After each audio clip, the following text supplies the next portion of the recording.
வளர்ச்சியை கொடுக்கும் அப்படின்னா மாற்று கருத்தே இல்லை. அதே போல வீட்டுக்கு ஏதேனும் பொருள் வாங்கணும் அப்படின்னு நினைச்சாலும் அந்த பொருளை இந்த ஆடி 18 பெருக்கில் வாங்கும் போது அது வீட்டில் பெருகி இருக்கும் அப்படின்னு சொல்லுவாங்க. பொதுவாகவே சனி பெருக்கும் அப்படின்னு சொல்லுவாங்க.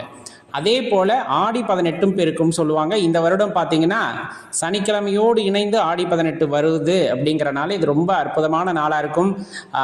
இன்னும் சொல்ல போனால் வழிபாடு செய்வதற்கு ஏற்ற நாள் அப்படின்னே நம்ம சொல்லலாம். தாலி கயிறு மாத்துறவங்க இன்னைக்கு மாற்றலாமா அப்படின்ட்டு ஒரு குழப்பம் இருக்கும்.